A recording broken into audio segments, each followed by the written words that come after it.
Hello, and welcome to another episode of My Two Cent. My name is Paul Emerson, and I will be giving you my 2 cents. Today's topic is going to be 100% proof that the Earth is round. So, not only am I going to give you a proof that the Earth is round, I'm also going to do it in a very scientific manner. I'm going to conduct an experiment that you can repeat because I know you have the same equipment that I have. All you need is your person, the ability to rotate 360 degrees, and the camera. You ready for this? Don't blink. It's going to be quick. Now, a lot of this stuff is going to have to do with orientation, perception, perspective, a basic understanding of geometry, common sense, like actual common sense. In the background, you can see my junky room. I'm going to turn the camera 180 degrees. I'm going to continue to spin in a circle, showing you more of my junky room. I'm going to continue to turn the camera in the same direction, 180 degrees. And I'm going to continue to show you my junky room, and then I'm going to stop. Right? Now, the experiment is basically showing you what rotation observe. When you rotate, you see a certain observation, right? Now, how does this show the Earth is round? How does this show that the Earth is a sphere? Scientific provider, there's proof of the Earth, of a spherical Earth. Okay. How does this show the Earth is a sphere? The Earth is not flat. I want to make sure that if you're watching this video, you know that my position is that the Earth is not flat, because I don't want you to be confused. I don't believe the Earth is flat. I'm fairly confident, beyond a shadow of a doubt, based on my years of living on this planet, underneath the scientific principles that are inherently self-supporting and self-defining, the Earth is round. Sorry, the Earth is a sphere. First mistake. Don't say the Earth is round, because it's true. It's a very true statement that the Earth is not round. The Earth is a sphere. Spheres are round. Circles are also round. So, we're going to draw a spherical Earth on this side, and then we're going to draw a flat Earth on this side. Right? We're going to designate the Cartesians here and here. Wait, I can't do that, can I? No, I can't do that. Because technically there is no octagonal. Actually, I can do it this way. I can say this point is north, that's the end, and this direction is south. I can do that. That's legal within the confines of what we define as flat Earth. So then you draw an equator, right? So the Earth rotates. You know, honestly, I don't know. I'm not 100% sure. I'm going to say the Earth rotates east to west around the poles. It's also at a slight angle. So the equator would technically be more like this. This way looks good. And then the north and the south poles would be more like this. None of this extra stuff is necessary for a flat Earth, because the sun is somewhere like this, the moon's over here somewhere, and they just rotate around the equator, clockwise or counterclockwise, whatever. I'm going to draw the top view of the flat Earth now. This is the top view, so this is the north, this is to the south. The sun and the moon. I'm not really sure where the moon is. They would have to intersect each other, but I don't really know. So we'll do that. Okay. What's the relevance? The relevance is this beautiful line right here. Can I find another color, please? I'm filling this. Yeah. It's the closest thing I have to red. This line right here. I think this is magenta. It's probably not. This line is the equator.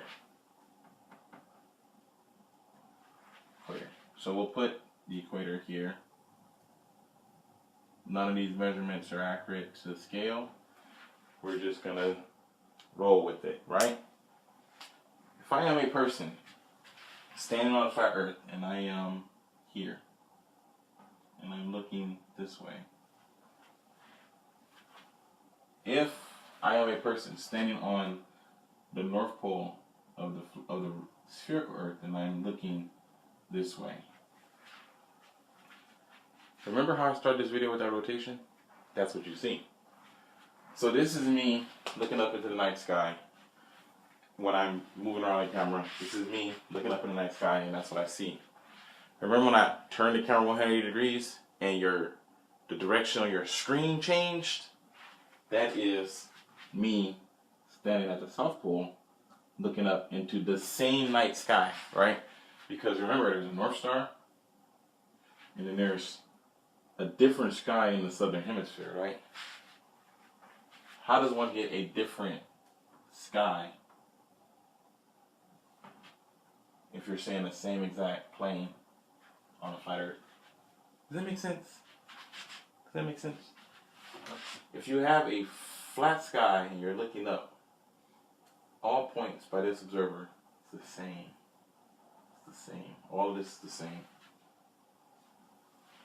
When you're on a spherical ball, everything that can be observed here, here, here, here, and here is always relative to half of the hemisphere.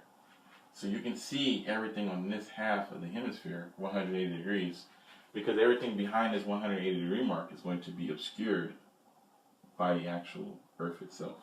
You can't see behind the planet. That means that you can't see down here.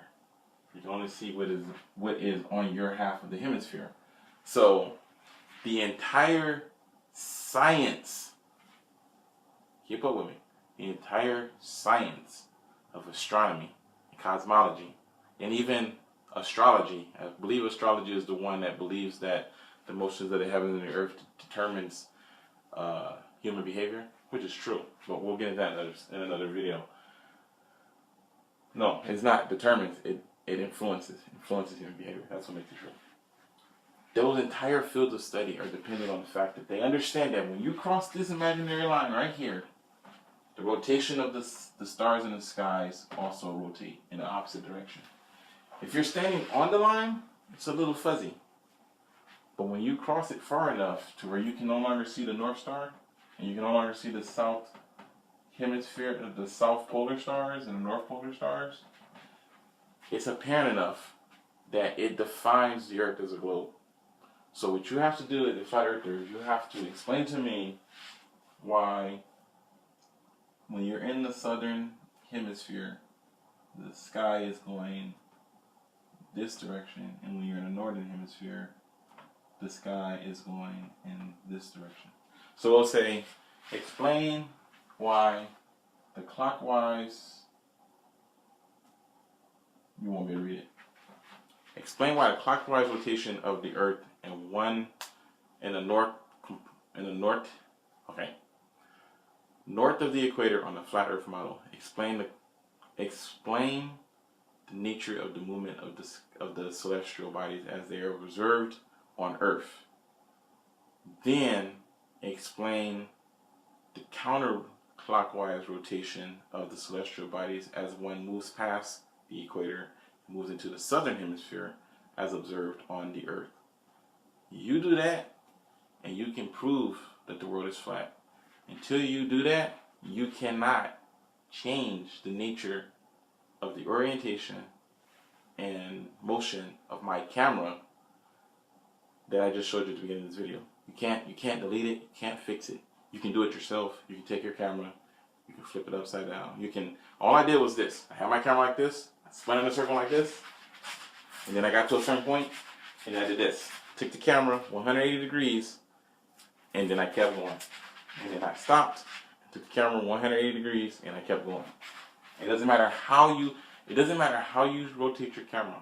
It doesn't matter what, or if you can rotate it this way, this way, this way, this way, this way. It won't matter, because when you stand in front of a mirror and put your right hand up, the mirror reflects that.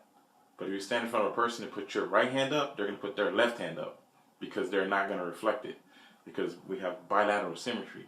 See, all of this stuff is called geometry. We learn geometry in basic elementary middle school. The human eyes correct for a lot of things, and it causes a little bit of confusion, but we don't question our senses. You may question an authority, but you don't have to question your own senses. Your inability to understand how to interpret your own interpretations is kind of a feeling on your own behalf, because we live in a world where even if you're instructed or taught something wrong, you have the capacity to go out and learn right. You're halfway there because you want to believe the world is flat, but you're not learning. You're proving. You're proving to yourself that what you believe is true, and that's not scientific. That's bias. That's the foundation that religion is built on. You might as well just go back to church if you want to continue down that path. If you're truly into science, you need to prove to yourself that the world is round, because of the evidence that makes the world round you need to prove to yourself that the world is spherical, because of the evidence that supports the spherical earth is not sufficient to actually prove itself to you, then you will continue to find contradictions and fallacies in the actual statements. If this video isn't enough to prove to you that the world is round because you choose not to do the experiment and look at your own camera, then you're biased. Bias has no place in the scientific community. And as always, my name is Paul Emerson. Oh, and I have another video that I recorded before this that I want to upload. It's bad. It's horrible. But you know what? I'm going to upload it anyway. And as always, my name is Paul Emerson, and I'm just giving you my 2 cents. And I've just proven the world is round. Again, scientists have been doing this for like a long time. Anyway.